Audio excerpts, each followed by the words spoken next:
Ladies and gentlemen, this is the moment you have all been waiting for. So, for the one in attendance and the hundreds watching at home, it's time! Welcome everyone to another episode of Reese's Roundup. I am your host, the Lightning Kid himself, and today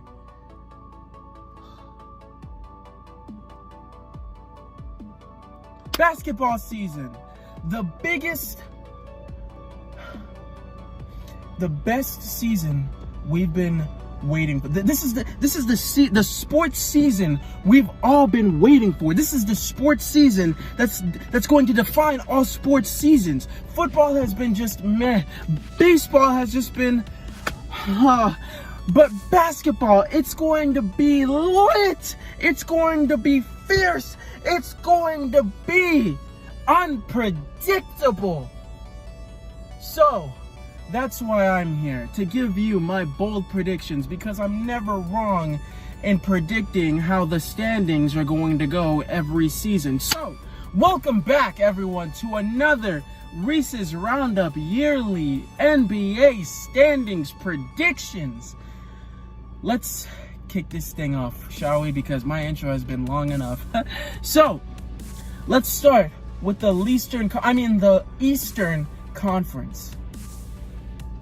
I'm going to predict seeds 1 through 8 on who I think is going to make the playoffs going into 2020. All right, y'all ready? Let's do it. First, we got the Bucks. I mean, they were the best team last season, so there's no reason to not think that the Bucks are going to do well again this season. Maybe even better. We'll see.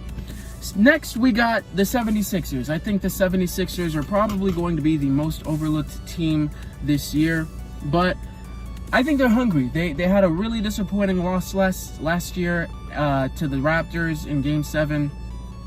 So I just think that the Sixers are going to come out firing, and they're going to win a lot of games. People are going to overlook them, but I think they're going to win a lot of games. Ben Simmons has improved his jump shot. They lost JJ Redick, which was kind of big, but Tobias Harris re-signed. They also lost Jimmy Butler, so it's going to be tough. But I do think that the 76ers will remain the second seed. Next, we got the Indiana Pacers. Now, Victor Oladipo is back, and they were looking really, really strong last season until he went out with that injury. So I think with his return, Pacers are going to look for some bodies to kill. Next, we got the Toronto Raptors. Now they're this low because I mean obviously they lost Danny Green and Kawhi Leonard. They still have Marc Gasol, Pascal Siakam re-signed for a big contract. But I don't know. Kawhi Leonard really proved that he was carrying that team last season. And I just think that it's going to happen again this season. Or, I don't think it's going to happen again this season. I think they're gonna scale back a little bit and fall to the 1, 2, 3, 4th seed. Next, we got the Boston Celtics. Now, people are going to question me on this one, but I think the Boston Celtics, they're going to make the playoffs. There's no reason for them not to. They have a young team. They got a great head coach. And I know they lost Al Horford, which was a huge defensive anchor on that team. But they still have Marcus Smart. They just added Kemba Walker. But that is also a reason why I have them low. I don't know how well they're going to do with Kemba Walker. So that's where I'm going to put them. But they're still young.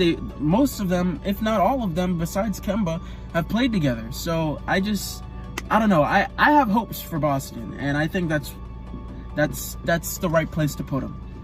Next, we have the Brooklyn Nets. Now, everybody's going to kill me for this one, but they lost D'Angelo Russell, and Kevin Durant isn't going to be playing this season. So that's kind of why I put them this low. I don't think Kyrie Irving can carry this kind of team by himself. I mean, he wasn't able to do it in Cleveland. He wasn't able to do it in Boston. So what makes them think he's going to do it in Brooklyn? They do have a good team. They do have a good team. But I don't see them, with the addition of Kyrie Irving, who's a selfish player, who only plays for himself pretty much, who's a cancer in the locker room, is going to really, you know, bump them up to like a 2nd or 3rd seed. So I think 6 is a good place to put them. Next, we have the Orlando Magic. Now, the Magic made the playoffs last year. So I think the 7th seed is a good spot for them. They're an underrated team. They have some good young talent in Vucevic, who just re-signed as well. So I think the Magic can do it. I do believe in them.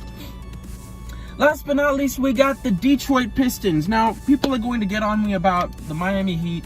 They got Jimmy Butler. They got Tyler Hero, who's been playing pretty well in the preseason.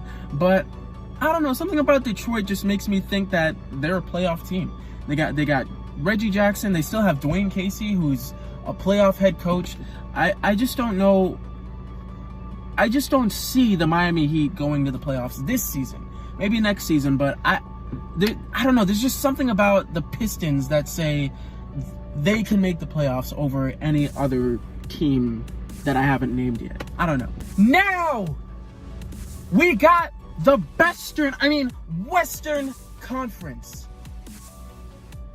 Starting with the 1st seed. I mean, it's obvious. It's going to be the LA Clippers. Now, there's no question about this. If anybody has any argument to make, it's that they don't have chemistry. But with Patrick Beverley, with Kawhi Leonard, with Paul George, I mean, this is a perimeter defensive anchored team right here. I don't think anybody's going to score on these people. So even if I don't know, I just don't see any team like winning as many games as the Clippers in the Western Conference. I just don't see it. Next, we got the Denver Nuggets. Now, the Denver Nuggets, surprisingly, were the 1st seed last season. If I'm not mistaken, maybe was it the Nuggets or the Rockets? But in any case, the Nuggets played really, really well last season, beyond everybody's expectations. I'm pretty sure even beyond Nuggets fans. So I'm gonna go out on a limb here and say that they're gonna get the 2nd seed, and it will probably be the 1st seed as well if Kawhi Leonard didn't join the Clippers. But I'm gonna go ahead and give it to the Nuggets. The 3rd seed, I'm gonna go ahead and give it to the Jazz. Go ahead, Utah. Now, the Jazz. I mean, come on now. Weren't they the 4th seed last season? Now they got an additional Mike Conley, my boy Mike Conley, M-Con, the convict, the con man. I mean, there's no reason for the Jazz not to be the 3rd seed. They're a very underrated team. A lot of people are writing them off still, but they have a good young team. They got they just added Bogdanovich, who's a good 3-and-D guy as well. I mean, they got Rudy Gobert, who's the best center, the best defensive center in the league. Donovan Mitchell's up and coming. I mean, there's no Joe Ingles, who's a good 3-and-D guy himself. I think this team is going to shock a lot of people, apparently. That's what it's looking like, because they don't seem to think that the Jazz are going to do as good as or every other Jazz fan is predicting them to do. Next, we got the Houston Rockets. Now, they are pretty low, but I think for good reason, because we don't know how good Russell Westbrook and James Harden are going to play together. And I made an entire video on this a couple of months ago, or not too long ago. But I just don't think that the chemistry is going to be too well between Russ and Harden, being that they're both ball-dominant players. So I think that that's going to be the reason why they fall so low in the standings. Next, we got the Portland Trail Blazers, because they always make it. There's no reason for them not to be in the playoffs this year. After that, we got the Golden State Warriors. Now, this may shock some people, but Klay Thompson is not going to be playing the rest of the season, or the entire season. Kevin Durant's no longer there. So how are they going to win without Klay? And how are they going to fare without, for their first season without Kevin Durant? They did add D'Angelo Russell, but I don't know how well Curry and D'Lo are going to play as together as Curry and Klay. So we'll see how that goes, but I just don't think that those two are going to mesh as good as Curry and Clay have in the past. Next, we got the Spurs, because the Spurs have made it for the last 22 years, so there's no reason for them to have to skip a season. You just can't bet against Greg Popovich, and that's why I think the Spurs are going...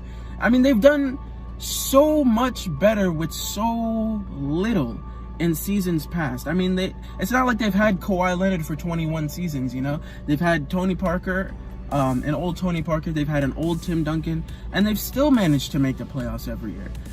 So I'm just not going to go against Greg Popovich, who knows how to get himself into the playoffs with, you know, average to above average players. On top of that, they got DeMar DeRozan, who's a good scorer. DeJounte Murray's coming back, who's a good two-way playmaker. They got LaMarcus Aldridge, who's, you know, a really underrated big man in the league. So I don't see why the Spurs can't make the playoffs.